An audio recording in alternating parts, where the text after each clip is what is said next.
Greetings, fellow self-liberators. My name is Richard Greaser, and you are listening to the PAZNIA Radio Network. You're listening to the PAZNIA Radio Network.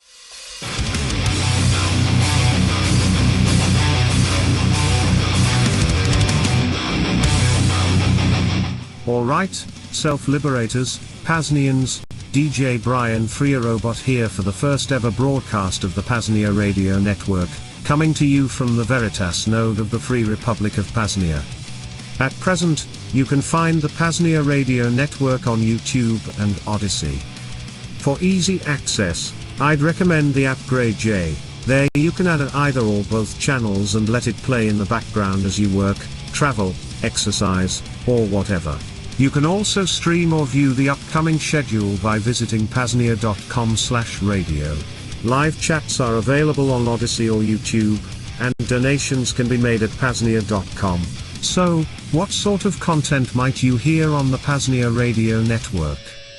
The list includes, but is not limited to, episodes of the Vonu podcast, classic episodes of Liberty Under Attack Radio, free audiobooks via Liberty Under Attack publications, future PAZNIA Second Realm Assemblies episodes from partners, such as the Bitcoin Bugle Freedom Music blocks, for example, Richard Greaser Hour, Metal Hour, etc. and more. We also envision special broadcast themes, long, multi-hour streams on topics like privacy, education, the occult, history, breakthrough energy, or whatever else. There's lots of options, lots of possibilities, and I'm thrilled to be here with you all. Interested in joining the PAZNIA Radio Network with your own show, live or pre-recorded? Let Coordinator Rayo know by emailing coordinator@paznia.com. We appreciate your patience as we get the PAZNIA Radio Network really up and running. But for now, please enjoy the audiobook for Second Realm, Book on Strategy.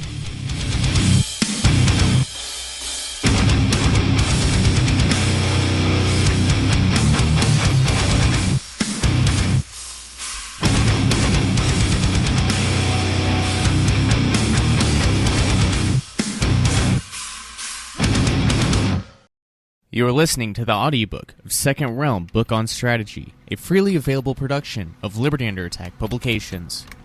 To snag the paperback, to download purchase the audiobook, to check out the entire Second Realm series, or for additional resources, please visit libertyunderattack.com/Second Realm. The Second Realm Book on Strategy by Smuggler and XYZ. Published by Liberty Under Attack Publications. Narrated by Silas S. Soule. Foreword. A common thread throughout anarchism and/or libertarianism is the eventual arrival at some utopian, free society. The idea is that if, quote-unquote, we focus, quote-unquote, our efforts on educating individuals on economics, morality, history, etc., quote-unquote, we can hit critical mass, abolish the state, and live happily ever after. While this, quote-unquote, free world is a pipe dream, it doesn't mean that self-liberators can't set up pockets of freedom in the here and now, despite the existence of the state. These respites from First Realm tyranny are called Second Realms. In Second Realm, Book on Strategy, Smuggler and XYZ build upon the framework laid by the likes of Samuel Edward Konkin III, Hakeem Bey, and many anonymous cyberpunks. Agoras, temporary and/or permanent autonomous zones, digital freedom and/or privacy, respectively. But the truly unique thing these authors were able to formulate was the merging of the physical and digital realms. Have you ever been to a freedom festival? Visited a deep web IRC chat? Used I2P, the Internet Invisibility Project? If so, You've seen firsthand the beauty and freedom found within these protected spaces, but you might want to start thinking bigger. Herein, the authors begin by discussing the underlying philosophy and the motivation for this particular freedom strategy. Terms are defined and elaborated upon. They tell you how to practically create second realms everywhere. You'll learn about high and low-tech tools that can be used to maintain these realms going into the future, how to facilitate trade between the two realms, and more. I'd like to provide one disclaimer before turning you over to this book on strategy, though. It's likely that you are already an anarchist looking for solutions. If that's the case, I sincerely believe you will find value in what you are about to read. If not, however, I would highly recommend beginning your anarchist adventure elsewhere. This is not designed to be an introductory book. In summation, Crypto Anarchy has delivered, quote-unquote, us, the tools necessary to build second realms in cyberspace. While that is a great feat for many reasons, it's important to remember that human beings are social creatures, and many individuals long for interaction in physical space and time. Smuggler, XYZ, and their predecessors have given, quote-unquote, us, a great starting point. It's time to start building. Shane Radliff, December 2018. The Vonu Podcast.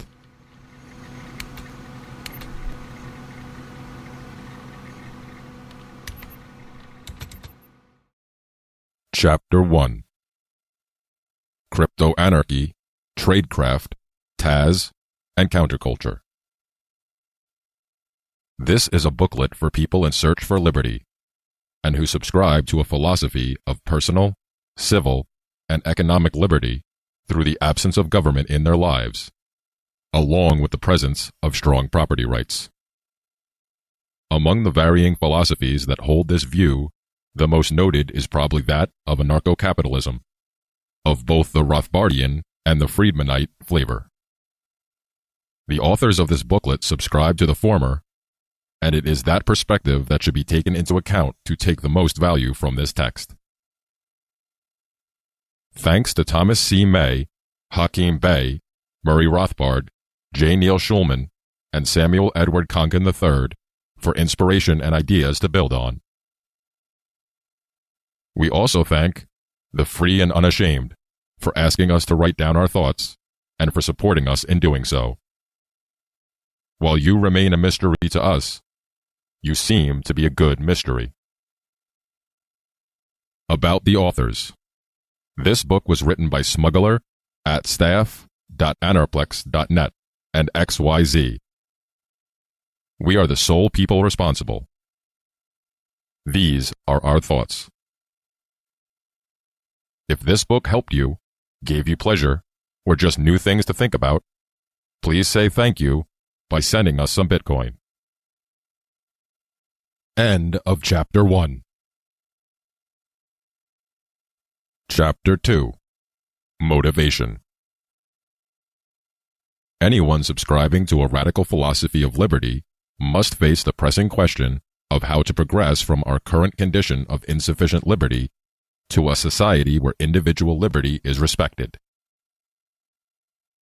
Several strategies for this change have been proposed, ranging from political participation, educating and convincing the masses, civil disobedience, secession, and counter-economics, to outright revolution. While these proposals all have some interesting aspects, they are very often naive or poorly informed as to what really shapes society. The fundamental flaw to most of these strategies, with a slight exception in the theory of counter-economics, is the reliance on mass change of social, cultural, and economic structures and people in general. It has often been overlooked by voluntarists that collective thinking dominates many of our personal decision-making processes, which is why most of these strategies err by the fallacy of big numbers. By this term, we mean the belief that we must wait for progress until a large number of people rally to the support of our cause. We disagree, and we think that waiting has been a mistake, and often chosen for the purpose of avoiding risks. We wish to minimize risk, but not to the point of inaction. Armies of supporters are, however, not to be expected. The reason for this should be accessible to economists and psychologists alike. Both production and parasitism are natural human strategies to satisfy personal desires. Both strategies appear naturally and are present within most people, with the exceptions of idealists and moralists on one hand and outright sociopaths on the other. Both strategies can easily be seen in modern life, with parasitism becoming more profitable with every political intervention. Our current redistributive society moves property from producers to parasites, as well as shifting decisions from the individual to the ruler. The ruler, of course, is held above all personal responsibility, recourse, or personal risk. A surprisingly large number of people in modern societies are in favor of the redistribution of property, sometimes knowingly and sometimes merely because they regard the rules of the game more than the morals of the game. They see redistribution as the way of the world and work to get their share. Parasitism, where enforced by government, is easier than working. It provides a comparable level of consumption for less effort. In addition, it removes hundreds of daily decisions from an individual, along with the bad feelings of facing mistakes. It is sadly a truism that most people only want the freedom to be comfortable. Libertarian class theory describes two classes of people in society: those that pay more taxes than they consume of public services, and those that consume more public services than they pay taxes. That is, taxpayers and tax feeders. What is underappreciated is the size of the second group. In most developing countries, tax feeders make up far more than a third of the employed, from direct bureaucrats to industries living off public money or regulation. In many developed countries, tax feeders have approached or passed 50%. The massive creation of fiat currency has allowed governments to keep this unsustainable game going. So far. Millions of people profit from this arrangement and will fight to keep it going to the last moment. If one combines only these two motives for intervening government, redistribution of property, and shifting of decisions, an easy majority of people profit from the existence of such an institution. There are, however, additional motives for the existence of the state as a social organization. One is the identity-creating feeling of belonging to something, a natural and not always negative motivator for humans. This is regularly exploited by the state to assure support and to limit dissent. Another motive is the perception of risks and lost opportunities from a change from the current status quo to a new society solely based on voluntary interaction, contract, and optional law. People feel comfort in the current arrangement and don't want to endure the strain of adapting to a new situation. This is understandable. The reflexive questions that are instantly asked are ones like these: who will care for the sick, the old, the children, the environment? Who will build the roads, maintain security, license the doctors, and make sure the trains will be on time? These questions are often brushed away with the correct, but superficial, reply of, the market. However, this reply is not sufficient. The market does not take care of anything. It is merely a system of interaction and exchange. People find solutions to human problems. Entrepreneurs spend time and effort to find solutions others will be willing to trade for, and, if they are correct, profit thereby. Without new supplies to these services, which are generally forbidden by force under the current regimes, the perception of risk cannot be sufficiently countered. Certainly not for someone who is agitatedly asking the question so that the frightening possibility of a new human arrangement may be quickly dismissed. The third motive against a change to a voluntary society is the perceived cost of change itself. Aside from adapting to new ways of living, any change will find resistance and risk of failure, ranging from the loss of money or time to losing life or liberty itself. Very few people are willing to take these risks, and many would be needed to achieve any meaningful change in an entire society. After all, liberty is costly. The reasonable conclusion, then, is to cease hoping for large numbers of supporters and instead to focus on strategies that make individual liberty possible in the current situation. But, while we have ceased hoping for massive events to bring liberty to us, we have not given up hope for liberty. We have merely faced the fact that we'll have to build it brick by brick, for ourselves, without waiting for support or permission. Fortunately, these methods allow us to model a voluntary society for those less willing to take the risks, so that a formally intellectual concept can be shown to them in real life, here and now, to see and feel with no waiting. This does not require many like-minded people. The truth is that waiting for consent keeps us from acting. And acting allows us to test and modify our theories in the real world, which is the only way they will ever reach their most useful forms. Another grave error is often found in the strategic thinking of anarcho-capitalists and voluntarists. Since anarcho-capitalism is fundamentally an individual philosophy, its adherents are usually staunchly opposed to any notion of collectivism.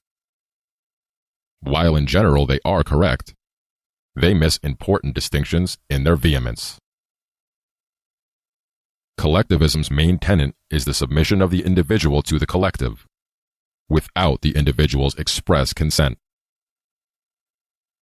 This includes as much as the individual stepping back, or even being scapegoated, for the good of the collective, and the identity of the individual being described chiefly through the terms of the group. It is critical to emphasize two important aspects of this concept. First, any membership in a collective does not depend on the express decision of the individual member. He is either forced to be part of it, or at least he is forced to stay part of it after joining. Second, the identity aspects of a collective are irrelevant in almost all meaningful situations, or simply superficial beyond meaning. We have all seen this in so many forms that it hardly needs a great deal of explanation. What is sometimes underappreciated, however, is the possibility of collective action by consent. Voluntarists and like-minded people have often gone too far in throwing out any kind of social grouping, especially those with the ability to establish identity or culture. It has often been overlooked that humans often seek out terms and groups that provide them with a means of belonging to something, as well as being someone, not by some magical means of the group itself, but because the group is composed of humans that already belong or are. Group relationships provide a base for forming a culture of common symbols, meanings, ethics, and relationships. These are useful, and maybe even necessary, for human social interaction and life.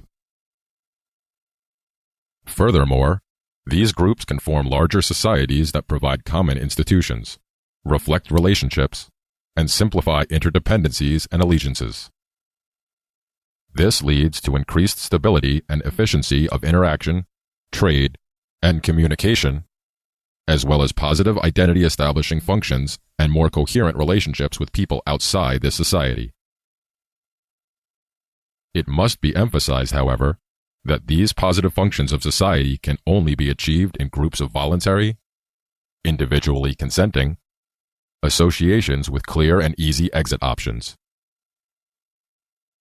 The useful functions of such groups of voluntary associations nourish a culture of liberty, and the forming of a society of free people increases the attractiveness of anarcho-capitalism by decreasing its image of coldness, providing a common narrative, and establishing a base for voluntary loyalty and allegiance. These positive aspects open new options to solve some of the problems we face: enforcement of agreements, streamlining of trust relationships, reputation, and mutual aid, just to name a few, by learning from methods found in many primitive, anarchistic societies. Conclusion. A strategy for the implementation of liberty must be built on three ideas. 1. It is necessary to achieve individual liberty in all aspects: economical, personal, and civil, with only a very small subset of the total population. Liberty should be assumed to be a minority position that is actively opposed by some and passively ignored by most. If it ever becomes more, we'll have no trouble adapting. 2. All notions of the homogeneity of society, change of mainstream opinion, and universal integrity of a population must be abandoned. 3. We must form a culture and society of liberty, or at least take first steps towards this goal and nourish attempts to accomplish a cultural secession from the mainstream society that allows us to form and protect institutions of social interaction and relationships. End of Chapter 2. Chapter 3. Introduction. It is rather challenging to write a text about strategy that is both practical and refreshing. Our purpose is to inspire thought, not so much to create a final blueprint. This little book has one purpose: to prepare you for reasonable and effective actions. If you read this but do not act, no matter how much you talk and write, this book has utterly failed. Many technologies and methods described in this text already exist and have been tested in real life. Others await implementation. We have been heavily inspired by structures, methods, and technologies found with other groups facing the same challenges. This includes organized crime groups like the Triads, Mafia, and Yakuza. Our borrowing from them should, obviously, not be understood as an endorsement. Also, we borrow from various ideas on freedom that came before us, most notably Crypto-Anarchy by T.C. May, Taz by Hakim Bey, as well as Counter-Economics by Samuel Edward Konkin III. This is a strategy for risk-takers, entrepreneurs, and adventurers. Both the risks and the expected rewards are great. In plain terms, this is not for boys. It is for men. Facing reality is required.